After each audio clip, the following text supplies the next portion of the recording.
Jeg hedder Gitte Hoppe Knudsen, og jeg er pensionist. Jeg blev vaccineret den 30. oktober og har kun fået 1 stik. Og jeg fik Pfizer-vaccinen.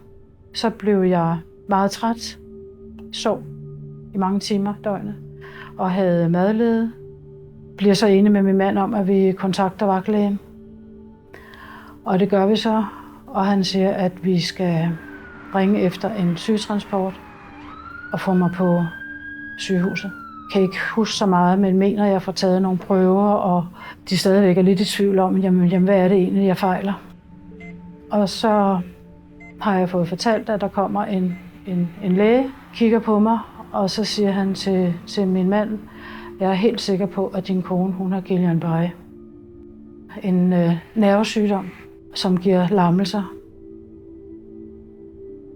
Jeg hedder Rune Jensen. Jeg fik vaccinen den 15. i første. 6-10 minutter efter jeg fik vaccinen, får jeg det dårligt. Kommer en sygeplejerske og henter mig, bliver indlagt hos sin læge, og jeg bliver lagt på borgen endnu siden. Jeg mærker stikkene i min fod, sådan en brændende fornemmelse. Jeg siger til hende, det går ondt.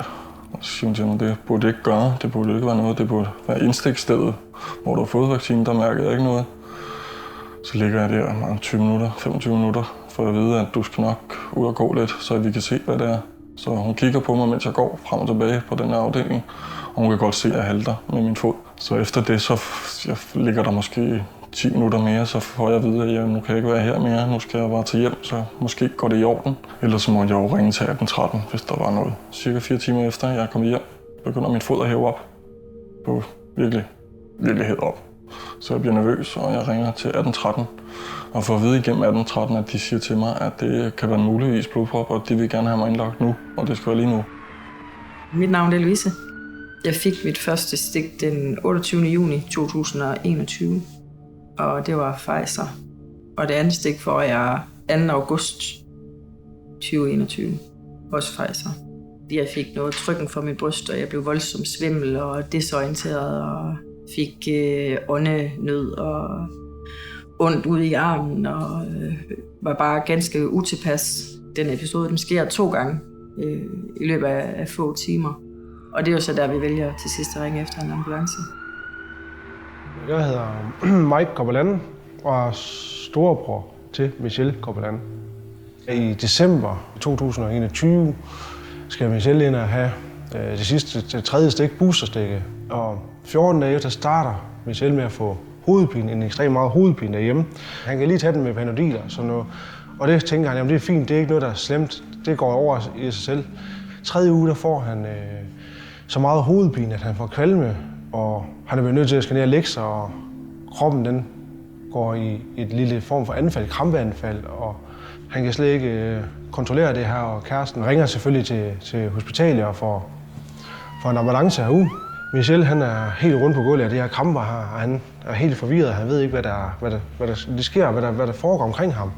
Og han tror, ham ambulanceredderen, der kommer, det er hans landstræner på landsholdet i karate, og hans kammerater, som han træner med.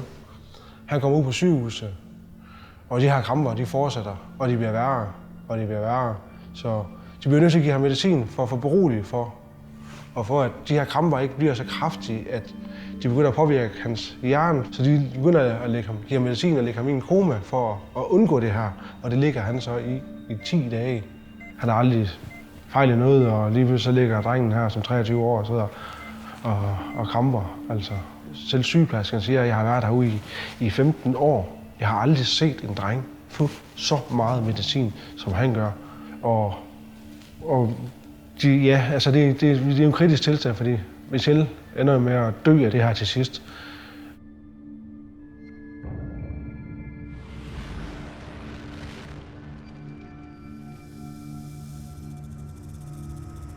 Jeg hedder Maria, og jeg er sygeplejerske. Jeg har været i en akutafdeling i mange år, 17 år. Min historie starter med, at jeg svarer en læge inde på Twitter. Han har været i et interview på TV2 sammen med Christine Stabel Ben, hvor han siger, at vaccinen den er sikker, at der bliver ikke indberettet særlig mange bivirkninger, og vi sagtens skal vaccinere børnene. Det er også sikkert. Jeg skriver så til ham på Twitter, at det er jeg ikke enig i, at der er en kæmpe underrapportering på bivirkninger til vaccinen, Og man kan ikke stå på landsdækkende tv og sige, at den er sikker, så kort i forløbet, som vi er. Der er så nogle læger, der deler det her opslag i en lægegruppe inde på Facebook. Og nogle læger derinde, de kontakter så min afdelingssygeplejerske og siger, at man kan ikke udtale sig sådan, når man arbejder i en akutafdeling. Min afdelingssygeplejerske kontakter mig og siger, at det kan godt komme til at have konsekvenser for mig, at jeg har udtalt mig sådan på Twitter. Der går en uges tid, og så bliver jeg kontaktet af min afdelingssygeplejerske, som siger, at ledelsen har besluttet, at jeg skal tage en pause med at tage vagter i akutafdelingen på ubestemt tid. Og så stopper jeg så i september måned. Jeg kontakter selvfølgelig DSR for at spørge, om der sådan juridisk er noget, jeg har gjort forkert. Og det siger hun til at starte med, at jeg har ikke overtrådt min tavshedspligt. Og det holder hun sådan fast i. Hun kontakter så nogle jurister i DSR, og de siger, at på grund af at situationen er så aktuel, så er det sådan lige på kanten, og at jeg ikke har noget dokumentation for det, jeg skriver. Men det, jeg skriver, det er jo min helt egen oplevelser. Min tillidsrepræsentant, hun kommer ind over sagen, for hende har jeg ikke haft fat i ellers. Hun snakker med ledelsen, men de står fast på deres beslutning, og så holder de på, at der har været 4 andre sager, hvor de har bedt mig om ikke at nævne, at jeg arbejder i en akutafdeling, og at jeg har været til samtale med ledelsen. Og jeg har aldrig været til samtale med ledelsen. Der har været en sag før, hvor jeg skrev, at jeg undrede mig over, at man ikke hørte, hvor syge folk var, der var indlagt med corona. Og at jeg havde talt med en sygeplejerske på den coronaafdeling, der var på mit sygehus, og spurgt, om folk var meget syge, og det sagde hun, nej, det var de ikke. Så var der en anden kollega, der havde snakket med en sygeplejerske derovre på et tidspunkt, og havde spurgt hende, hvordan de havde det. Hun havde sagt, at de fleste kunne klare sig derhjemme med en Panodil af dem, der var indlagt med corona. Så jeg kunne i hvert fald konkludere, at fordi man var indlagt med corona, så betød det ikke, at man var kritisk syg. I hvert fald ikke på mit sygehus og i omegnen. Og der skrev min afdelingssygeplejerske til mig, at i al omsorg, så ville hun sige, at jeg skulle tænke over, om jeg udtalte mig som sygeplejerske eller som privatperson. Fordi det opslag, jeg havde lavet, også var blevet delt i en lægegruppe på Facebook, hvor man havde diskuteret, om det var en sag for Patientsikkerhedsstyrelsen, og at de mente, jeg overtrådte GDPR. Jeg hørte aldrig mere til den sag, og det er det eneste, jeg har talt med min ledelse om, altså med min afdelingssygeplejerske og med min oversygeplejerske og ledende overlæge. Og der var jeg bare inde på hendes kontor og snakke med hende. Så har jeg engang indberettet en bivirkning til coronavaccinen. Det var ikke mig, der havde patienten, men det var en patient, som kom ind og havde hjertestop og var blevet vaccineret med coronavaccinen dagen før. Og jeg tog fat i den læge, der havde patienten og sagde, at det synes jeg, det skulle hun overveje, om ikke vi skulle indberette som en mulig vaccinebivirkning. Og det mente den læge ikke. Jeg havde så fat i en bagvagt, og hun var enig med mig i, at det skulle indberettes, og så gør jeg det selv. Fordi det så var resulteret i dødsfald, så gik det udenom vores ledelse og direkte ind til Patientsikkerhedsstyrelsen. Og de kontaktede som en afdelingssygeplejerske, og hun tog fat i mig og sagde, at hun undrede sig over, at jeg havde indberettet, når jeg ikke havde med patienten at gøre. Og jeg sagde, at det var fordi, der ikke var nogen andre, der ville gøre det. Det var så en læge i vores afdeling, som blev sat til at kigge på sagen og vurdere, om patienten kunne være død på grund af vaccinen. Og det konkluderede, at det kunne hun ikke. Jeg troede, det var nogen udefra, der skulle vurdere det, men det var en læge i vores egen afdeling. Hun havde en anden sygdom, som de mente var grunden til, at hun var død. Jeg synes bare, det skulle indberettes. Og det fik jeg at vide. Det var ikke sikkert, at de kunne bruge mig i afdelingen, da jeg gjorde sådan noget. Mit navn det er Mark Smeling, og jeg er statistiker, økonom. Har arbejdet med statistik de sidste 17 år. Grunden til, at jeg sådan er kommet ind i alt det her vaccinespørgsmål, det er absolut ikke mit normale arbejdsområde, men grunden til, at jeg er kommet ind i det var fordi, at jeg studsede over nogle af de tal, som jeg så komme fra USA, fra den amerikanske bivirkningsdatabase. Der så jeg nogle folk, der sad og modellerede de her tal, og så kunne jeg jo så se, at der var noget galt i de der tal. Det sprang meget hurtigt i øjnene. Og så satte jeg mig for selv at tjekke det. Jeg fandt ud af, at der var nogle tilsvarende problemer. Så ville jeg skrive et brev og informere om det til dem, som havde muligheden for at lave om på det. Det var så regeringen, Folketinget, Sundhedsministeriet, Sundhedsstyrelsen, Lægemiddelstyrelsen, Statens Serum Institut, Epidemiudvalget, Sundhedsudvalget og Epidemikommissionen. Det var det første brev. Efter det der har jeg så faktisk skrevet 4 mere. Det sidste brev, jeg så har skrevet, det bygger jo så på de danske data, og det dokumenterer faktisk, at de problemer, som jeg advarede om i det første brev, er rent faktisk meget værre end det, vi så der. Mit navn er Elsa Jensen, og jeg har arbejdet med vaccineskader i rigtig mange år. Faktisk nær mod de 30 år efterhånden. Jeg er uddannet sygeplejerske, og jeg er uddannet sundhedsplejerske, og jeg har været med til at stifte foreningen Vaccinationsforum. Og det er gjort på baggrund af nogle vaccineskader, som jeg kom i kontakt med for mange, mange år siden. Vi var så en lille gruppe, som gerne ville stifte en forening, hvor man kunne hjælpe folk, dels med at få et informeret samtykke, kende deres rettigheder, og hjælpe dem, som havde fået en skade. For vores erfaring var, at folk ikke kendte deres rettigheder, at de ikke kunne få hjælp, når de havde fået en vaccinationsskade. Vi blev faktisk rimelig godt taget imod, både af medierne og af sundhedsvæsenet. Vi har haft utallige korrespondancer med Folketinget, sundhedsmyndigheder, Sundhedsstyrelsen, læger omkring de problemer, vi mente, der var.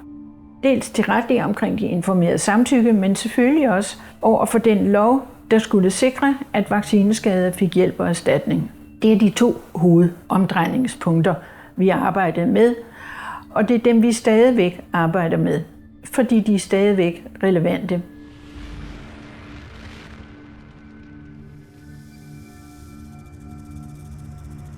Mit navn er Daniel Elslund Nielsen, og jeg har gået på Esbjerg Erhvervsakademi. Der studerede jeg til teknisk manager, efter jeg blev færdig med min driftsteknologuddannelse.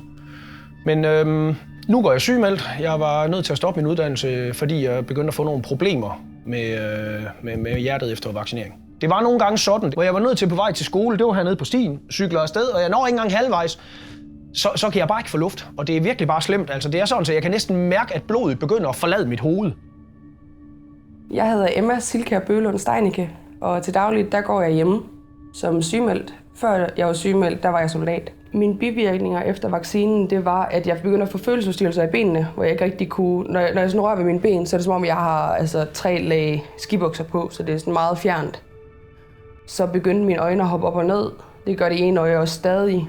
Så fik jeg dobbeltsyn og begyndte at vælte til venstre. Jeg kunne ikke sidde oprejst, jeg kunne ikke gå selv, jeg kunne ikke gøre noget.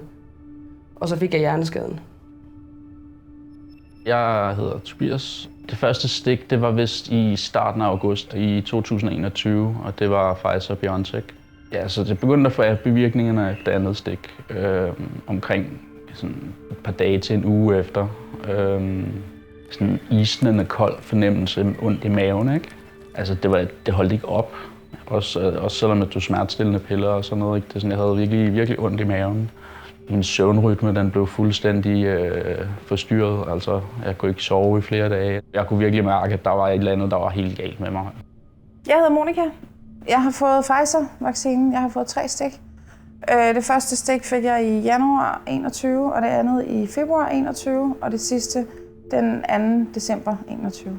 Og mine første bivirkninger, de startede 2,5 uge efterfølgende. Jeg følte at begge ben, de var rigtig tunge. Så fik jeg muskelsammentrækninger, også på mine ben. Jeg fik blå mærker, også på mine ben. Så begyndte jeg at få sådan en stikken prikken i mine tæer og i mine fingre. Så fik jeg tinnitus. Derefter så fik jeg en følelse af at have enormt svage ben. Og jeg kunne faktisk ikke gå ret langt. Jeg var bundet til min sofa i 6 måneder til at starte med. Min hverdag før det her startede, den var fuld af arbejde. Jeg arbejdede 45 timer om ugen, og det har jeg gjort i 15 år. Nu er jeg hjemme hele tiden. Beklager.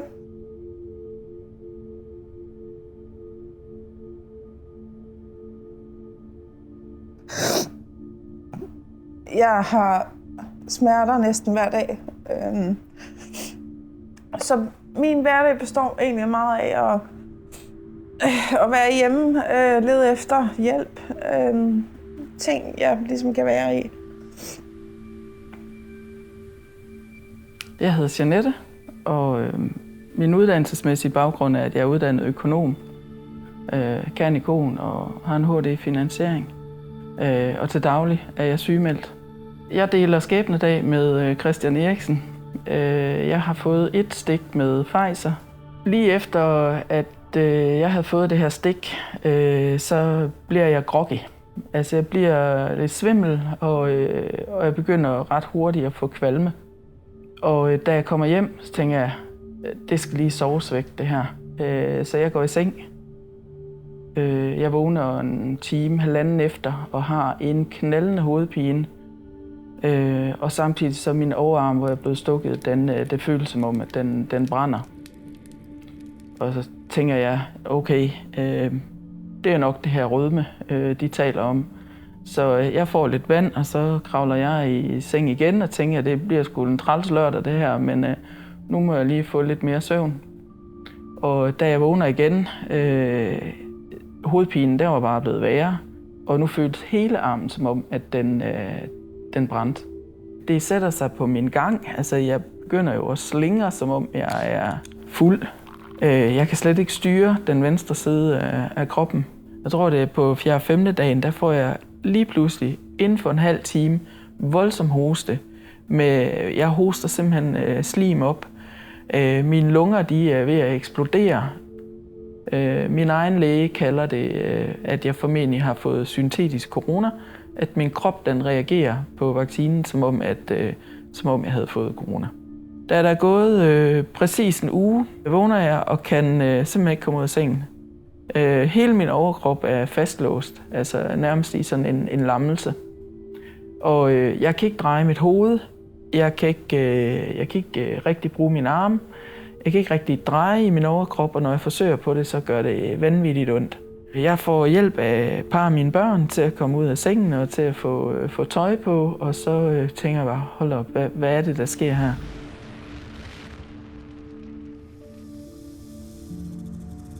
De mulige bivirkninger, jeg har oplevet i forbindelse med coronavaccinen, det har været svimmelhed, altså sådan invaliderende, hvor folk ikke kunne gå og stå. Og det var også unge mennesker. Det har været hjerterytmeforstyrrelser, og det er folk i alle aldre, der jeg har oplevet, der har haft det her. Det har været lungebetændelse, blødninger i huden, forværring af autoimmune sygdomme, hvor de kan mærke, at det er bare brudt ud, fuldstændig eksploderet, efter de er blevet vaccineret. Uforklarligt åndenød. Så har jeg oplevet en patient, som havde haft noget kræft for mange år siden, som der havde været ro i, hvor kræften udbrød igen kort efter vaccinen, som døde her i foråret. Og det blev erkendt af lægerne, at det var på grund af vaccinen. Det er en af de eneste, jeg har oplevet, hvor at der var en læge, der erkendte, at det havde noget med vaccinen at gøre. Ude på mit eget sygehus har jeg tit spurgt lægerne, når patienterne kom ind med nogle symptomer, vi ikke kunne forklare, om det kunne være en bivirkning til vaccinen, om vi skulle indberette det. Og der har de sagt, det mente de bestemt ikke, det var. Selvom de ikke havde nogen anden god forklaring, og selvom folk nyligt var vaccineret. Jeg tror, det er sådan en kultur, hvor man ikke mener, at vacciner har bivirkninger, og al medicin har bivirkninger. Og det erkender vi egentlig også på mange andre planer, men ikke når det kommer til vacciner.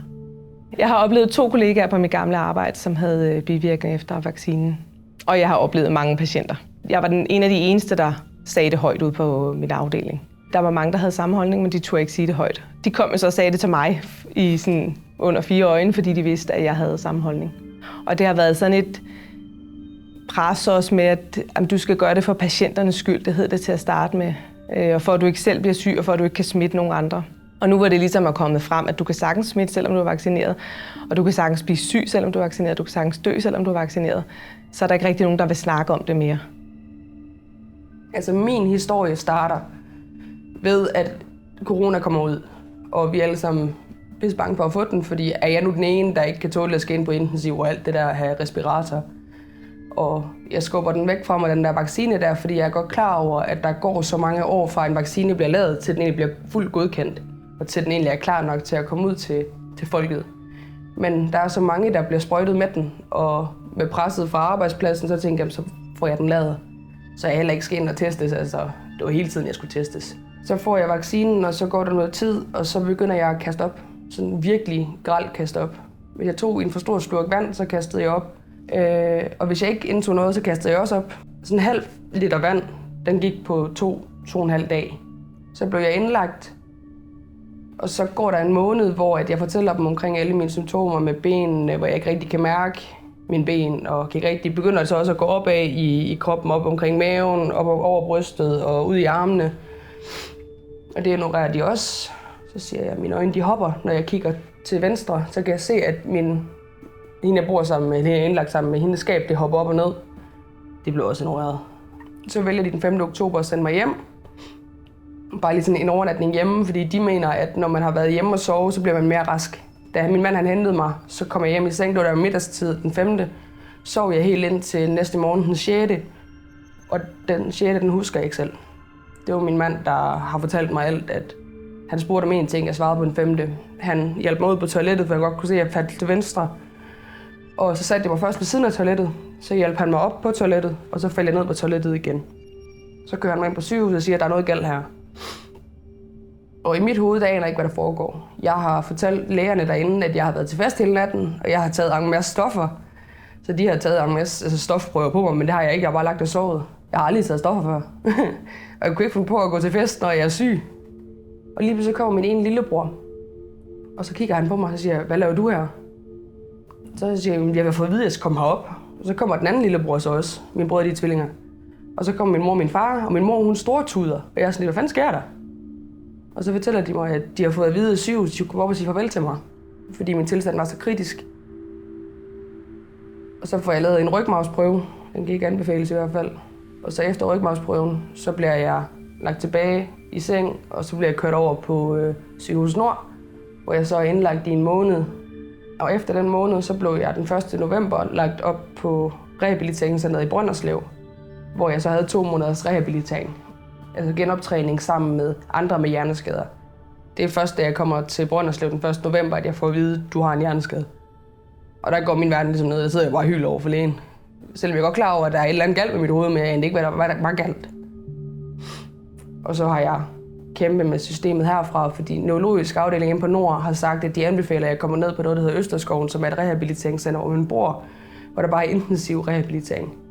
Men det ønsker min kommune ikke at betale. Og så er der været kamp med kommunen lige siden. Min venstre fod, den var frisk før. Jeg var en træningsdude. Jeg trænede meget, og der har løb og alt sådan noget der. Jeg har aldrig haft noget med min venstre fod.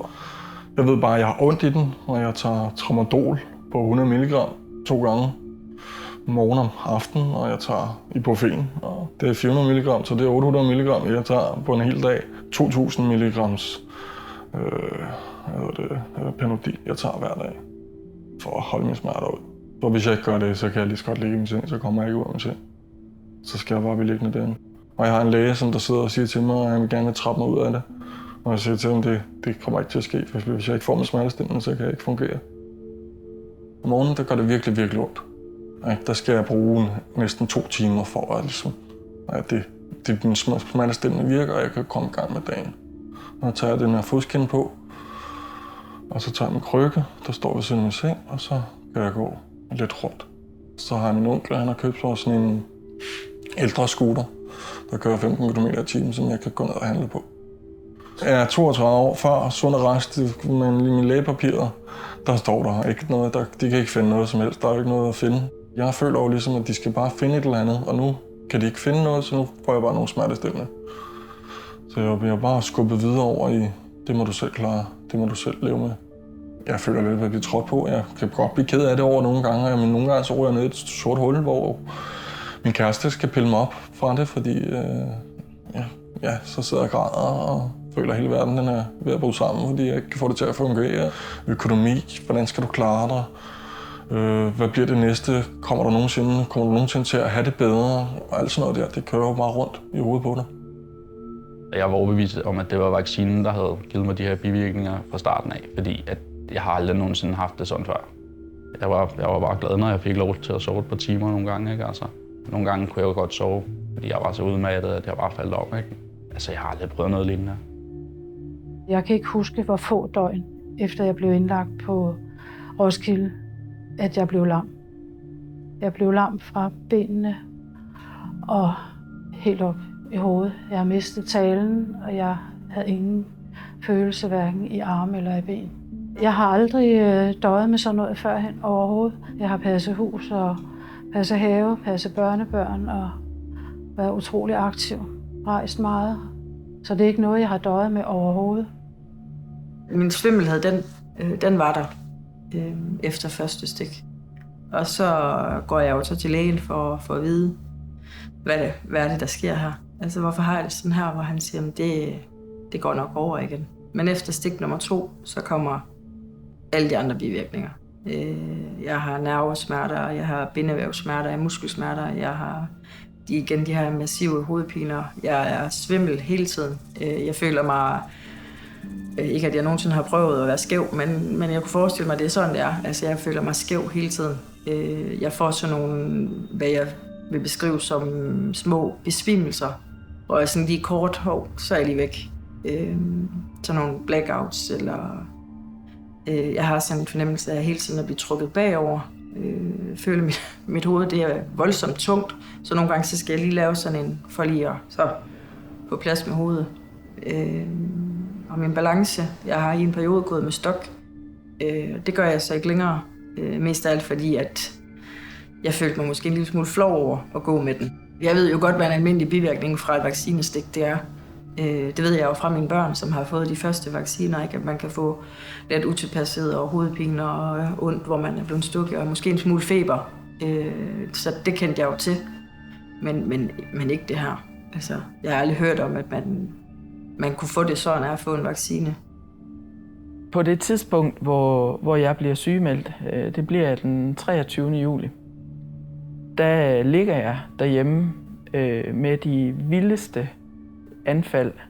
Og den dag fik vi fat i vores læge, der straks sygemeldte mig og henviste mig til neurologisk afdeling.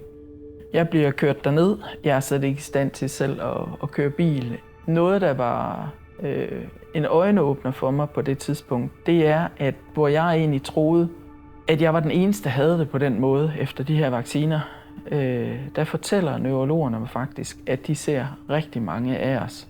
Der er mange, der har de her hovedpiner og anfald og tryk i hovedet, ondt i ørerne. Jeg fik også tinnitus, som arbejdede sig op, og fik et høretab på mit højre øre. Det tager ikke lang tid for dem at konkludere, at det skyldes vaccinen. Altså min læge har jeg jo også konsulteret undervejs i forløbet, der hun har taget prøver og prøvet andre medicamenter af i forhold til den her fornemmelse af, at der løber strøm igennem kroppen. Var der snakket om, at det måske var en allergisk reaktion, så jeg har fået nogle antihistaminer undervejs, som slet ikke virkede. Når vi læser journalen, så læser vi, som da Michelle kom ud, der var meget kritisk. Men det vi får at vide er, at han er sund og ung, rask dreng på 23 år. Selvfølgelig skal han nok klare det her. Men når vi kigger på papirerne, så er det ikke det, der bliver sagt til os. Det er ude af vores hænder, vi ved ikke, hvad vi skal gøre. Han er 23 år, det er uforståeligt altså. Vi ved sgu ikke, hvad... Vi har det rigtig svært som familie lige nu. Og vi synes, det er en rigtig hård kamp, det her lige nu.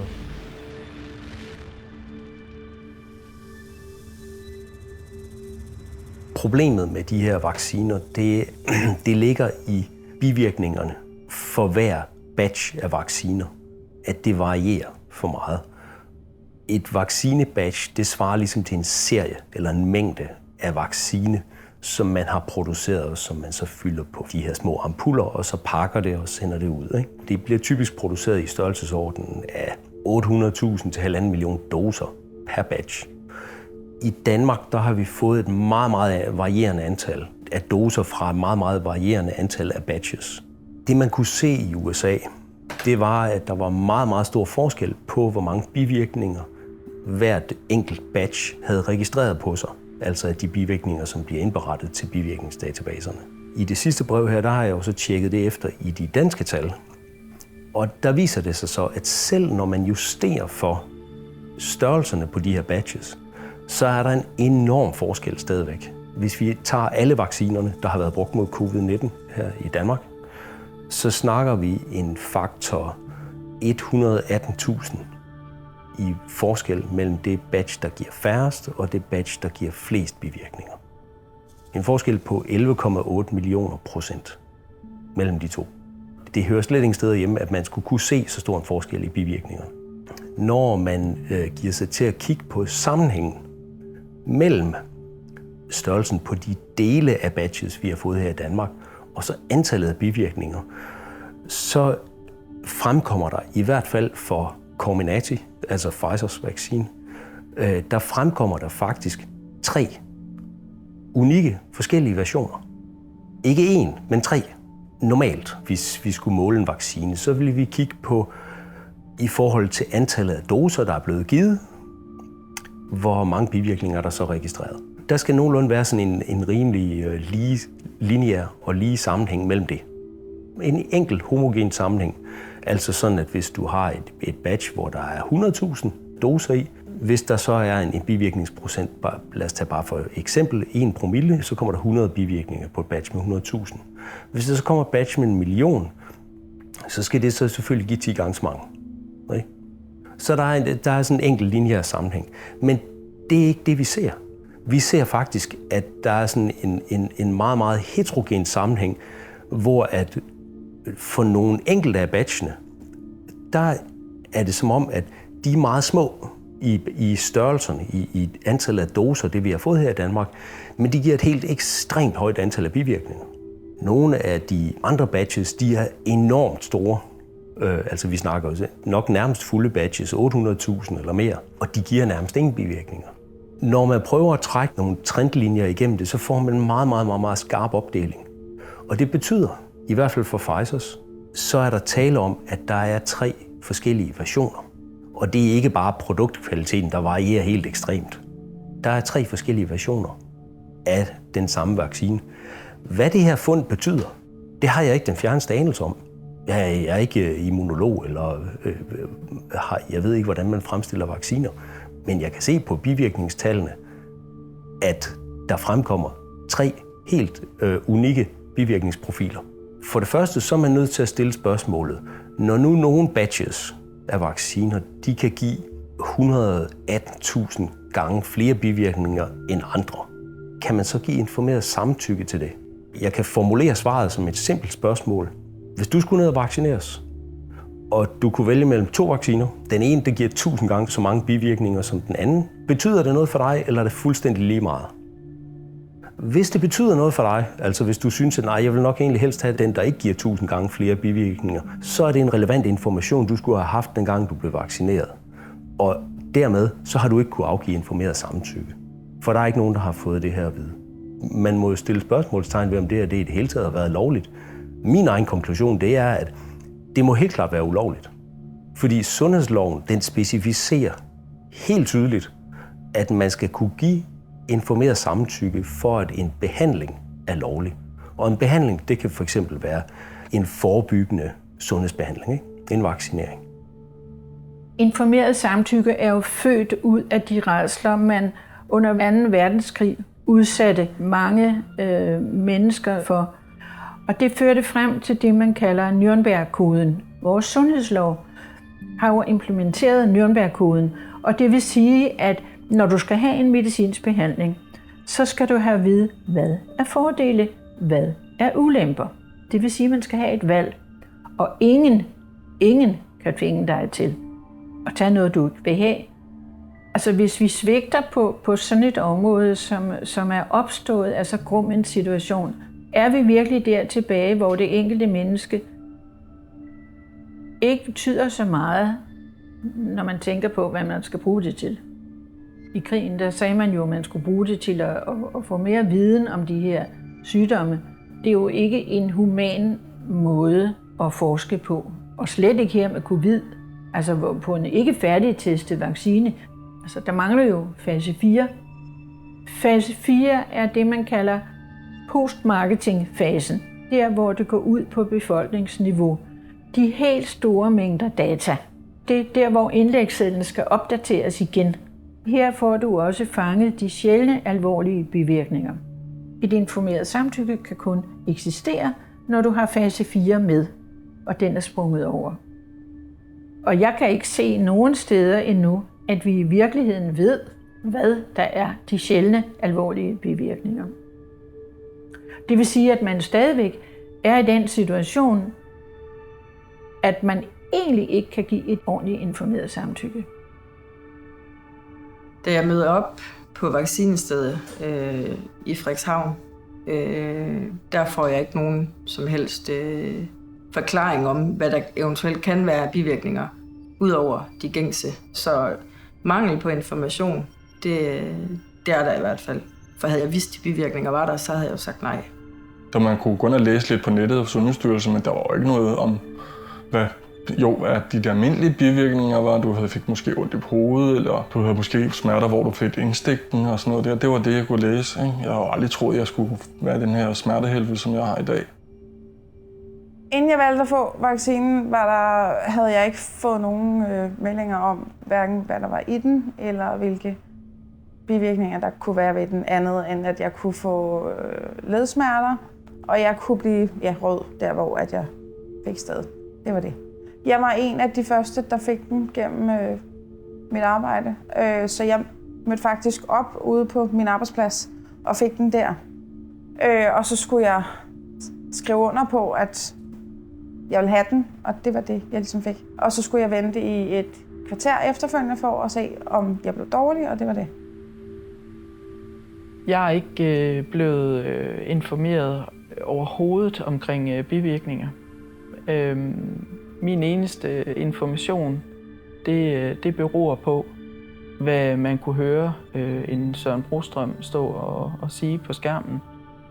Jeg har så efterfølgende fundet ud af, at til det badge-nummer, jeg har fået, knytter der sig faktisk mange med bivirkninger. Og det var først efter vaccinen, at jeg får stukket en folder i hånden. Men i den står der jo heller ikke noget omkring alvorlige bivirkninger. Og på det tidspunkt, hvor jeg har fået vaccinen, der har de alvorlige bivirkninger faktisk været kendt. Så jeg synes ikke, jeg er blevet oplyst ordentligt om bivirkninger. Jeg føler ikke rigtig, at jeg er blevet informeret om noget som helst. Alt det, jeg ved om de her vacciner, det er jeg selv opsøgt på nettet. Så jeg har hørt, at man skulle få en brochure ved stikket, men altså, det fik jeg ikke. Jeg mødte op, rullede ærmen og fik et stik og gik ud og satte den. Jeg er overhovedet ikke blevet informeret om noget som helst. Selvom jeg spurgte ind til, om det var trygt, om det var godt, om de vidste nok om det. Der var ingen, der informerede mig om noget som helst, hverken om bivirkninger eller andre ting. Vi føler os misinformerede, lad os sige det sådan. Vi føler ikke, at det har været de rigtige information fra starten af. Men vi føler også, at tingene bliver mandet lidt til jorden. De vil ikke udelukke noget, og de vil heller ikke sige for og mod noget. Vi føler, at vi bliver meget stå alene med det her, og skal søge alt informationen selv. Og det er en hård kamp, når man lige har mistet sin kære bror eller søn. Lægerne fokuserer på kramperne, og de fokuserer som om et epilepsianfald. Udover det, så fokuserer de på det, der hedder autoimmune epilepsis, med en betændelse af formen. Altså, på trods af, at de har fokus på det, der er det testet negativt, men de har fokus på stadigvæk. Jamen, de har testet ham sådan set for alt, og alt er negativt. Det er sådan set også som familie, der skal nævne det her for lægerne, fordi de kommer ikke at sige til os på noget tidspunkt, at det kan være en mulig bivirkning. Ikke før vi selv bringer det på banen det her, og siger, det her det kan være en mulig bivirkning, fordi det sker 14 dage, 3 uger efter tredje stik. Så der begynder de måske først at vil skrive noget og begynder at fokusere lidt på den. Men før har de ikke nævnt noget om det. Ikke før vi som familie nævner det. Vores erfaring i alle de år har været, at det har været meget svært, at man er blevet syg efter en vaccine, og så få kædet det sammen med, at det er vaccinen, man er blevet syg af.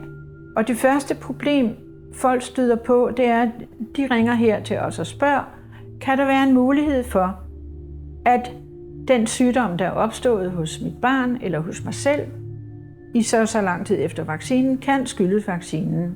Vi forholder os jo til de retningslinjer, der er givet både nationalt og internationalt, om hvornår og hvordan der kan være tale om en sammenhæng.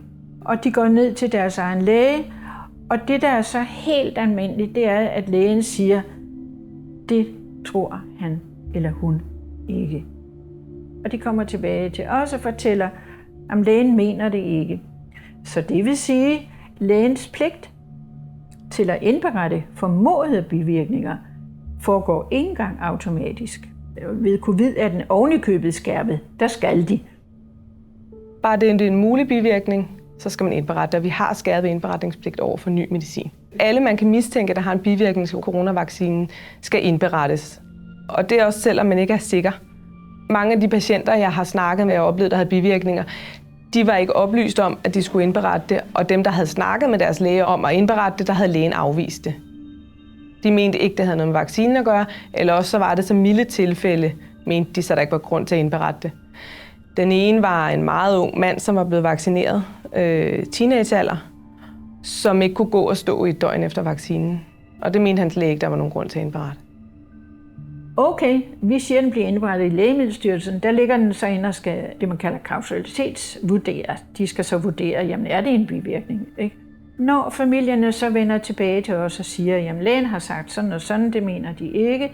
Hvis vi så mener, at der virkelig kan være tale om en skade, så hjælper vi dem med at søge erstatning i patienterstatningen. Men det første skridt, vi skal igennem, det er jo at få dem udredt for en vaccinationsskade. Og her løber vi ind i det næste kæmpe store problem. Vi kan finde en god neurolog eller en anden specialist, som dækker det område, hvor de er blevet skadet på. Og i langt de fleste tilfælde, der havner de i samme situation hos deres egen praktiserende læge. Det er de undersøgelser, der bliver lavet for at verificere, eksisterer egentlig ikke rigtigt. Der er ikke sat nogen procedurer op, der ligesom kan sige, her kan der være tale om en skade. Mange af de symptomer, folk kommer med efter vaccineskader, er jo for eksempel føleforstyrrelser, sanseforstyrrelser. Og det kan man ikke måle ved de forholdsvis grove, almindelige metoder, man bruger. Der skal man ind i noget meget finere undersøgelser. Så deres symptomer bliver opfattet som det, man kalder subjektive. Det er noget, de har oplevet. Du har ikke instrumenter til at sådan umiddelbart hos en neurolog til at undersøge, om en føleforstyrrelse er en føleforstyrrelse, andet end hvordan den føles. Så man skal videre i et kompliceret system til mere komplicerede undersøgelser, der måske og måske ikke kan afklare, er der tale om en nerveskade. Det, jeg mener, vi mangler herhjemme, det er det, man kalder biomarkører. Altså gå ind i blodet i blodundersøgelser, fordi du kan næsten se alt i blodet. Men det kræver jo, at du laver nogle udvidede undersøgelser, der viser, hvordan dit immunsystem har reageret. Der mangler protokoller for det, og der mangler en faglig diskussion om det. Det næste meget store og vanskelige skridt, det er jo så en ting er at få en diagnose, en anden ting er at få en behandling. Når du ikke har nogen diagnose, kan du ikke få nogen behandling. Og når du ikke har nogen diagnose og behandling, kan du ikke få nogen erstatning. Der er ikke nogen, der kan give mig en diagnose. Jeg kan ikke arbejde. Der har ikke noget at arbejde med. Så hvis jeg bare kunne få at vide, at det var gigt eller noget andet, eller det var kronisk smerte, så kunne jeg ligesom forholde mig til, at det var det var. Og så kunne jeg forholde mig til det. Men jeg kan ikke forholde mig til noget. Der er ikke nogen, der kan sige mig noget. Og det er derfor, jeg er så sur på systemet og på lægerne og sundhedssektoren og alt det der. Der er ikke nogen, der hjælper mig. Der er ikke nogen, der hjælper de andre, som jeg taler med på Facebook og skriver med. De bliver jo heller ikke hjulpet. De bliver også bare sendt videre i den samme skuffe, som jeg bliver sendt videre i. De synes bare, det er helt vildt, fordi jeg skrev et opslag om en ret bivirkning, og det synes det var helt vildt. Min læge havde gjort det. Men så sagde jeg til dem, det var også fordi, jeg var optaget om samtidig. Fordi så fik jeg hans ord på, at han ville gøre det, fordi så kunne jeg bruge det imod ham. Og det er åbenbart, det er vildt, at man skal den vej, at vi skal den vej for, at vi kan få de her ting, vi skal have, at vi skal sidde og optage lærerne, eller dem ved kommunen om, hvad de siger, for at man kan få de rette ydelser. Det er jo sindssygt. Altså når jeg har nævnt for lægerne, at det måske kunne være en bivirkning fra vaccinen, så har de bare sagt, nej, det er det ikke, det er noget helt andet, jeg har.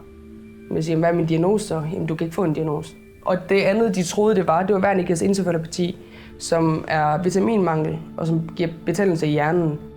Men efter jeg har fået de vitaminer og blevet scannet en gang til, så kan lægerne se, at det egentlig ikke har været vitaminmangel. Men de går ikke i dybere udredelse. Hvis jeg ikke får en diagnose, så føler jeg lidt, at jeg er på bare bund. Altså, jeg er bare et stort spørgsmålstegn. Altså, nu har jeg godt nok scanningsbilleder, som viser, at der er noget galt op i hovedet. Men de kan ikke sige, hvad der er galt op i hovedet. Og jeg kan ikke få erstatning fra min fagforening, fordi jeg ikke har en diagnose. Bare fordi det er en arbejdsdiagnose, så kan de ikke gøre noget ved det. Men alle de læger, minimum 4, jeg har set, siger, at det ikke sikkert, at jeg får en diagnose. Altså, det er lidt ligesom, hvis jeg har plat eller kronik, og så ser man, hvad er det i dag? Det er sådan lidt, jeg føler, at det er blevet taget. Det er ikke blevet taget seriøst. På det tidspunkt, hvor jeg er på sygehuset første gang, får jeg at vide, at de står jo egentlig uden værktøjer til at, ligesom at håndtere os med vaccineskader. Og at man derfor ikke har noget klar, der kan lindre bivirkninger. Så lægerne må jo forsøge sig frem med det, de har. Og det eneste, de ligesom kan tilbyde og give mig i bestræbelserne på at gøre noget ved hovedpinen, det er midler mod epilepsi og depression. Jeg siger til ham, at det her med at være med i endnu et medicinsk forsøg, det lyder ikke særligt tillokkende. Om der er andre ting, jeg kan gøre. Jeg har aldrig brugt alternative behandlinger. Men jeg siger til ham, kan det være noget? Og så siger han så, det er i hvert fald ikke noget, der skader. Gør alt det, du vil. Vi kan håbe på, at det hjælper. Da jeg finder ud af, at de her ting formentlig kommer af vaccinen, og jeg søger læge, så bliver jeg egentlig mødt af min egen praktiserende læge, der ikke rigtig vil hjælpe mig. Så jeg har været igennem et utal af undersøgelser, men jeg har betalt dem alle sammen selv. Jeg har været til en ENG, så har jeg været til en EMG, så har jeg været til en MR-scanning af mit hoved, så har jeg fået taget en masse blodprøver. Så har jeg været til en overvåger af mit hjerte, hvor ham hjertelægen han mener, at jeg har noget, der hedder POTS. Ikke rigtig fået nogen diagnose, men fået rigtig mange forskellige medicinske præparater. Min læge han mente jo, at det kunne være psykisk, fordi jeg fik så mange uforklarlige symptomer. Jeg har intet i min historik eller noget andet, hvor at jeg har haft det svært eller har dåret med noget psykisk overhovedet. Jeg har nærmest aldrig været hos min egen læge før nu her. Og når jeg ligesom fortæller, at jamen, det er jo ikke psykisk, og jeg har vist ham, hvor mange andre, der lider med de helt samme ting som mig, så får jeg bare at vide, jamen det er ikke vaccinen, så må det være corona. Hver gang jeg møder op til ikke så meget lægebesøg, jeg føler lidt, at min læge han er sådan begyndt at lytte lidt på, hvad jeg siger. Men når jeg møder op til andre undersøgelser på sygehuse, til scanninger og så videre, så bliver jeg lidt mødt af en skepsis omkring det, og bliver måske lidt udstillet som en tosse.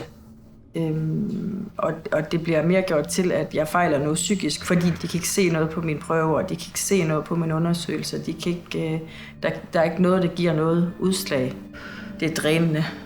Helt vildt, fordi man kan jo ikke lade være med selv at begynde at få en følelse af, at man måske fejler et eller andet oven i hovedet. Selvom jeg inderst inde godt ved, at det gør jeg ikke. Det her det er noget, der sker. Det her det er noget, der er virkeligt for mig, og det er noget, der er virkeligt for ufattelig mange mennesker. Og vi føler jo lidt, at vi står alene i det, at vi gør lægens arbejde. Jeg har været hjertelæge, jeg har været på neurologisk, jeg har været ud til udredning for sklerose, ørelæge, nerveledningsundersøgelser, svimmelhedscenter. Jamen, der er nærmest ikke det, jeg ikke har været igennem. Jeg har fået en CT-scan af mit hoved, og går lige nu og venter på at få en MR-scanner af mit hoved igen, fordi den sidste neurolog, jeg var ved, han mente, at det var sklerose. Og problemet er, at der er ikke nogen undersøgelser, eller nogen tal, der giver et udslag på nogen som helst måder, så de ved ikke, hvor de skal gøre af os. Det eneste, de kan blive ved med at gøre, det er bare at undersøge. Når så vi ikke har flere undersøgelser, kan blive sendt til, hvad gør vi så? Nu har jeg jo ligesom været hele møllen igennem alle læger, og været på indlagt på Philadelphia Hospital, Frøvat Hospital, og været på Slagelse Hospital, og Holbæk, og Hvidovre Hospital, og Amager Hospital, og jeg gider ikke mere. Alle de læger, jeg har været hos, det er 16-17 læger nu. Det er den 17. læge, jeg skal op til. Mange af dem, de tror jo ikke på mig. Jeg føler, det hele tiden er bare den samme historie, jeg skal sidde og give igen. Og selvom jeg har jo givet samtykke, de kan gå ind og hente nogle journaler, men alligevel vil det have, ligesom jeg ligesom krydsforhør, jeg sidder nærmest til hos politiet og skal krydsforhøres om, det er rigtigt, det jeg siger. Det er virkelig ikke det fede. Jeg er selv blevet henvist til en senfølgeklinik. Det tog dem under en halv time at afvise den med beskeden til min egen læge om, at de modtog kun henvisninger på senfølge fra dem, der havde haft virussen, men ikke på dem, der var ramt af vaccinen.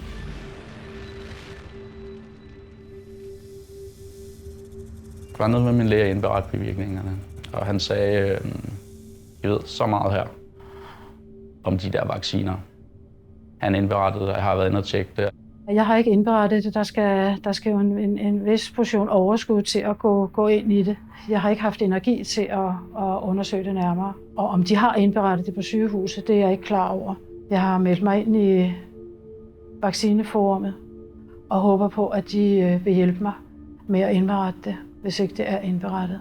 Min læge indberettede bivirkningerne, men de blev indberettet, inden de faktisk toppede, og inden de blev super slemme. Så jeg har faktisk en aftale med min læge om, at jeg skal selv genindberette dem. Til min egen læge, der har jeg givet en minutiøs, altså meget detaljeret om, hvad det er, jeg har oplevet derfra. Men jeg har også selv indberettet til Lægemiddelstyrelsen og Sundhedsstyrelsen. Det, jeg har set, er, at det er noteret, at jeg har haft nogle komplikationer, som jeg oplever som bivirkninger. Jeg har indberettet mine bivirkninger til både lægen og til Lægemiddelstyrelsen. Og jeg har været omkring patienterstatningen også. Men jeg har ikke hørt noget fra nogen af dem overhovedet. Jeg har fået indberettet bivirkninger til min læge. Min første læge i København, han ville ikke gøre det. Så stod jeg i nogle boligproblemer, så her for Odsherred Kommune, der har jeg fået min læge til at gøre det med at optage ham samtidig, fordi så havde jeg et bevis på, at han ville gøre det. Det har han så gjort. Han har så skrevet nogle forkerte oplysninger til Lægemiddelstyrelsen. Han har skrevet til Lægemiddelstyrelsen, at jeg fik den 1.1. og ikke den 15.1. Han har ikke skrevet, at jeg fik smerter. Han har ikke skrevet min stikkende fornemmelse. Det måtte jeg selv indberette ind til Lægemiddelstyrelsen og give dem dokumentation på, at det var de her ting. Så det har de fået, og nu har de så endelig rettet fejlen og skrevet tilbage til mig igen, så den er blevet indberettet nu. Og da jeg bad min læge om at indberette de her bivirkninger, jeg har fra vaccinen, så var hans svar, har du alle disse bivirkninger? Hvor jeg sagde, ja, det er også det, jeg har råbt op om mange gange, og jeg fik intet svar. Neurologen Michael Nielsen, specialansvarlig overlæge, varetager indberetning i forhold til en mulig bivirkning til covid-19-vaccination. Og det har vi på papiret her, det er vi indberettet. Altså lægerne har jo stort set ikke spurgt ind til noget overhovedet. Vores datter har talt med lægen på Roskilde, som egentlig stillede diagnosen, hvad han mente om det. Og han har nærmest sagt til hende, at det var der overhovedet ingen sammenhæng med. Og nogle af sygeplejerskerne har givet mig medhold, fordi nogle af dem har også selv haft bekendte pårørende, der har været rigtig syge og dårlige efter vaccinen. Og sagde også, at de ikke ville udelukke, at det nok var på grund af vaccinen.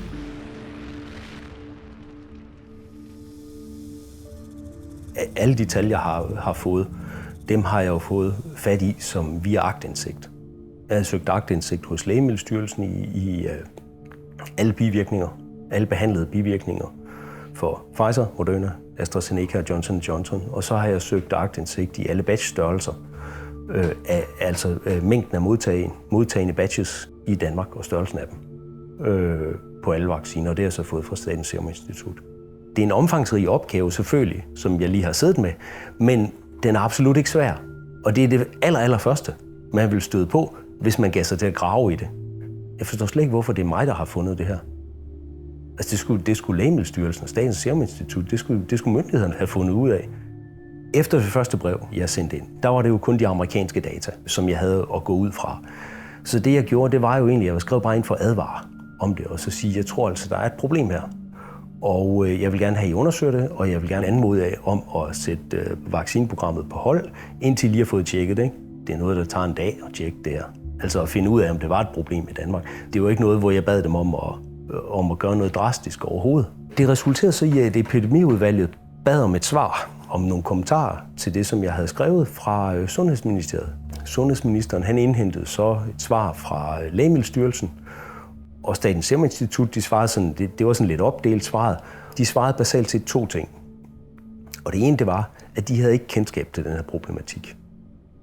De afviste den ikke. Altså, de sagde ikke, at den ikke var der, men de sagde, at de havde ingen kendskab til noget som helst, hverken fra FDA, altså det amerikanske Food and Drug Administration, fra EMA, det europæiske lægemiddelagentur, eller fra nogle andre organisationer, som de arbejder med. Der havde de ikke fået de her informationer. Så det havde de absolut ingen forventning om, at der ville være. Men de tjekkede det ikke. Så det vil sige, at der er jo ingen instanser, som står på patientens side. Selvom vi har lov om informeret samtykke, lov om erstatning. Vi har rigtig gode love, og med lov skal land bygges. Men sådan er det ikke mere, fordi lovene bliver ikke overholdt. Folk mister jo fuldstændig tilliden og respekten for mange instanser. Før vaccinen, der troede jeg en lille smule på systemet. Min tiltro til systemet er lige 0, og det har det været lige siden, at det startede efter vaccinen.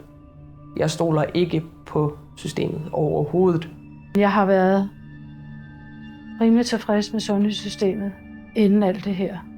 Og det vil jeg sige, det er jeg så ikke så meget mere. Inden vaccinerne havde jeg en høj grad af tillid til vores myndigheder herhjemme, altså vores sundhedssystem. Det er lige 0 i dag. Alt, hvad der vil komme fra myndighederne fremover, det vil jeg simpelthen være mega skeptisk over for det. Jeg tror ikke på dem. Efter alt det her, så har jeg rigtig svært ved at stole på læger og på sygeplejersker og jamen bare alle eksperter inden for sundhedsområdet. Jeg har rigtig svært ved at stole på nogle af dem. Der er ganske få læger, som jeg er blevet mødt af, der tager mig seriøst. Og det har mest været i privat regi.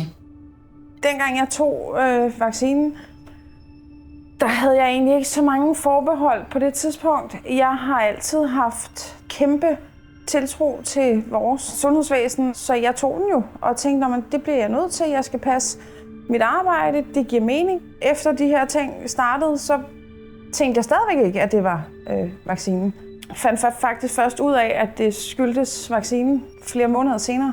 Da jeg havde haft de her bivirkninger, der søgte jeg jo hjælp hos læger og blev mødt af, at muskelsammentrækninger, det var meget normalt, og det var der mange mennesker, der havde. Jeg kender bare ikke nogen, så jeg gik ind og googlede, hvorfor får man muskelsammentrækninger, og så er der en diagnose, der hedder BFS, fandt jeg ud af, som står for godartede muskelsammentrækninger. Og der var en gruppe på Facebook, jeg blev medlem af, og skrev så, jeg har det her, har I også det? Ja, men det havde de. Men da jeg så skrev, at jeg havde alle de her andre mærkelige ting, som stikken og prikken, og jeg havde hamrende ondt, og så skrev de jo så, men det er ikke normalt. Og så var der en pige derinde, der henviste mig til en gruppe inde på Facebook fra folk, der havde fået skader af Pfizer-vaccinen. Og jeg overvejede faktisk slet ikke at blive medlem, fordi jeg havde vitterligt tiltro til, at det er ikke vaccinen. Men hvor min kæreste sagde, prøv nu bare at kigge derinde. Og så går jeg ind, og jeg kigger, og så ligger der et opslag for en ung fyr, der kommer fra Canada, der har lavet et opslag, der kunne være mit. Det var nøjagtigt det samme, det var spot on med de helt samme ting. Så jeg brugte rigtig lang tid derinde og kunne se, at størstedelen af dem døde jo med de helt samme ting som mig. Og så søgte jeg flere grupper om folk, der har fået skader fra vaccinerne, og det hele passede. Jeg har ikke haft nogen mistillid som så til systemet. Jeg har haft en god tro om, at de går alt, hvad de kunne. Efter forløbet her, der føler jeg, at der er mange ting, der bliver fejret under tæppet, eller ikke bliver informeret, og min tillid er røgnen rimelig til sundhedssystemet, vil jeg godt sige lige nu.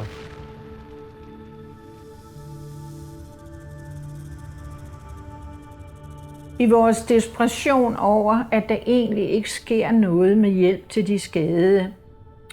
De metoder, vi har brugt, har hjulpet nogle enkelte, men der sidder mange tilbage, og vi har stadigvæk ikke den form for opbakning fra Sundhedsstyrelsen rent fagligt med, at de skal gå ind i det. De skal oprette et speciale eller oprette en enhed, der hjælper disse mennesker. Så måtte vi prøve at bruge en anden metode, og vi besluttede så, at vi ville lave en dokumentar om de familier, der har skadede børn. Dokumentaren kommer så på gaden i november 2020.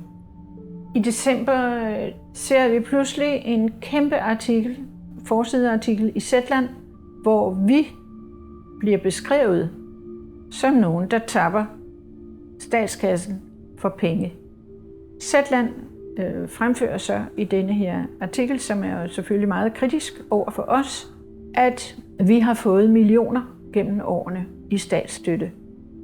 Og der er nu blevet sået tvivl fra Sundhedsstyrelsens side, om vi er de rette til at få de penge.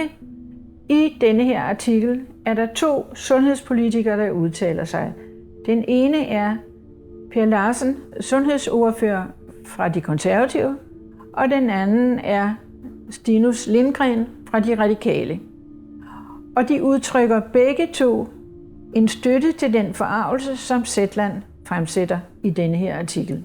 Rimelig kort tid efter, nogle ganske få måneder, så sker der det, at den her artikel kommer til at gå i opfyldelse, fordi vi får besked fra Sundhedsministeriet, at vores midler, det er 200.000, vi har fået hvert år, i 20 år, de er pludselig blevet frataget os, og vi har ikke ændret profil eller arbejdsmetode på nogen måde, så vi undrer os rigtig meget.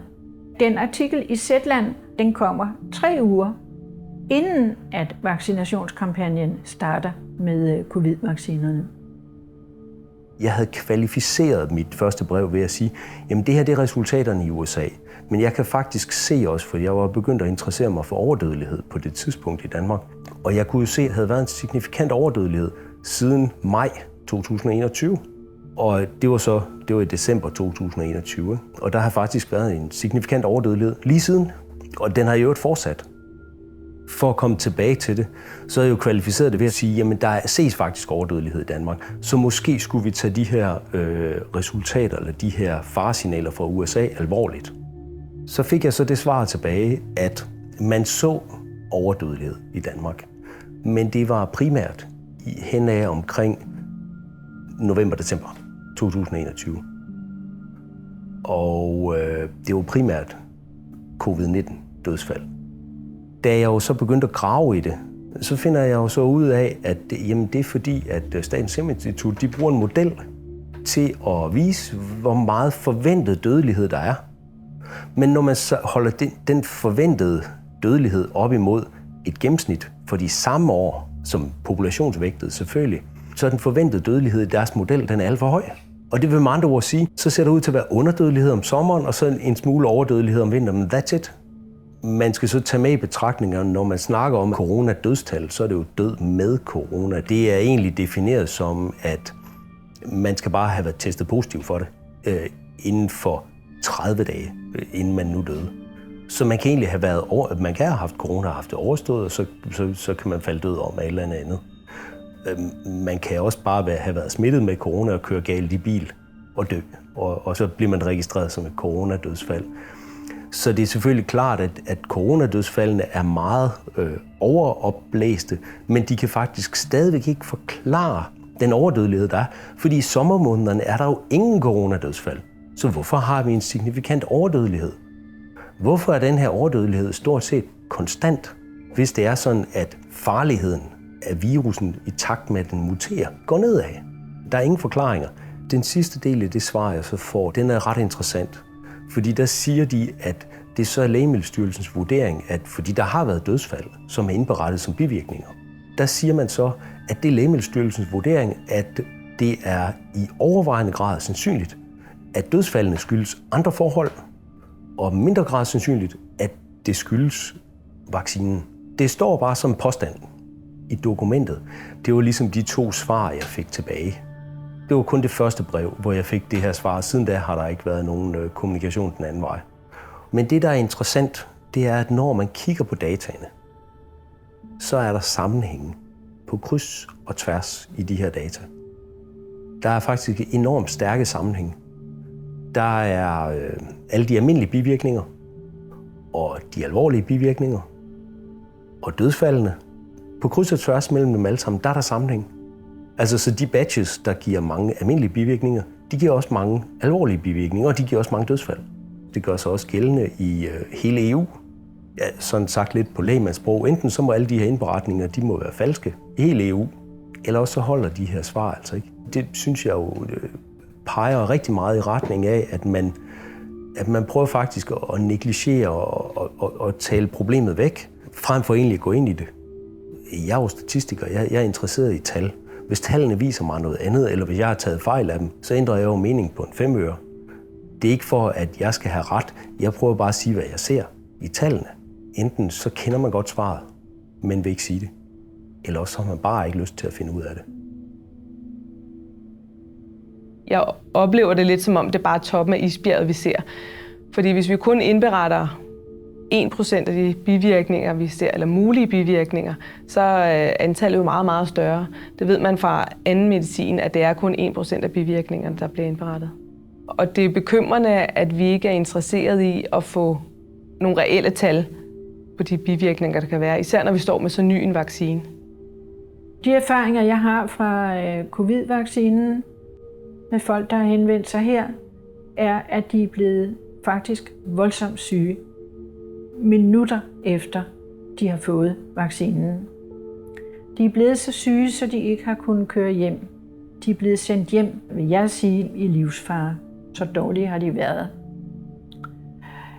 De har derefter forsøgt på forskellige vis at få hjælp fra egen læge, fra speciallæger, i det uendelige, uden at der er sket noget som helst. Uden at de har kunnet få en diagnose, og de har slet ikke kunnet få behandling. Og de er stadigvæk meget dårlige. Altså, vi kan ikke andet end at være vidne til noget, som er meget svært at være vidne til, og som aldrig bliver sagt inde på de her pressekonferencer.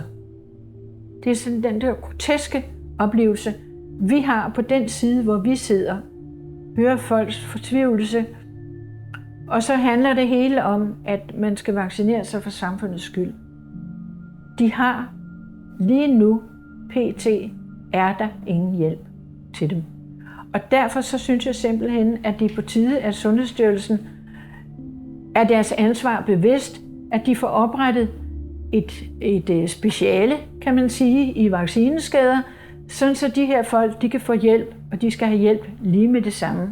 Det er bydende nødvendigt, at de ser på, hvor stort et ansvar de har, fordi det er jo dem, der har tilbudt os denne her medicin. Så vi sidder tilbage med en underlig fornemmelse af, at de ikke tager det ansvar alvorligt. Og det er måske det mest alvorlige af det alt sammen, det er, at de løber fra det ansvar. Hvis jeg har brugt på den anden side af 75.000 på at finde ud af, hvad det er, der er galt med mig. Der er nogen derude, der sidder og har brugt endnu flere penge på at finde ud af, hvad det er, der er galt. Og folk er nærmest der, hvor de er ved at gå fra hus og hjem, fordi at de har brugt alt, hvad de ejer, på at finde ud af, hvad det er, der sker med dem, ikke? Og hvem lider egentlig under det? Det gør vores børn. De mister så meget på det her. Jeg er mor, jeg er voksen, jeg kan bære mange ting. Men at se mine børn i den situation, det er fandme svært. Ja. Det starter jo med, at man bliver lam nedefra og op. Man hele så omvendt fra overkroppen og ned. Og der siger man jo så, at det tager længst tid med fødderne, benene. Og om det nogensinde bliver bedre, det ved jeg ikke. Det har jeg valgt at ikke at tænke på. Selvom jeg selv har været i systemet i så mange år. Jamen, man gør sig ikke begreb om, hvordan man må ikke bruge ordet rådent, men det er det jo sådan set, ikke? Det er skræmmende, synes jeg. Der var det, jeg føler kun, det blev værre. Slet tiltro til noget system mere. Jeg tror ikke på, at systemet, det vi har nu, kan hjælpe mig. De er røvlig glade. Kommunen er røvlig glade med mig. De vil bare presse mig ud af arbejde. Der er ikke nogen læger, der vil sige til mig, at det er en bivirkning. Det eneste, de kan sige til mig, det er mystisk. Så jeg har ikke nogen hjælp at hente. Der er ikke nogen, der hjælper mig. Eller jeg tror heller ikke, der er nogen, der hjælper de andre, der har vaccineskade. Der er ikke noget hjælp at hente. Det er jo, føler jeg nærmest, at du bliver trådt på, hvis du har noget at sige om det. For os er det ikke det endelige svar. Det er ikke en konklusion på det her. For der er ikke kommet noget svar. Det er kun det mulige. Det er ikke noget, der er konstateret. Så vi føler os uden svar endnu. Vi som familie, som vi står lige nu, står vi meget i uvisse. Vi har valgt at sige ja til et lægesyn og retslig obduktion, hvor politiet har været inde over det, og Michelles hjerne, som man siger, er til videre undersøgelse i Aarhus lige nu. Men da jeg snakker med lægen, lyder det meget til, at vi ikke får et endeligt svar, kan jeg være bange for. Her bliver det så samfundet, der ligesom bliver den overordnede, som skal beskyttes. Men de enkelte individer, som samfundet består af, er uden betydning. Og selvfølgelig skal det enkelte menneske indordne sig til en vis grad, men det skal ved Gud ikke ofres. Og det bliver det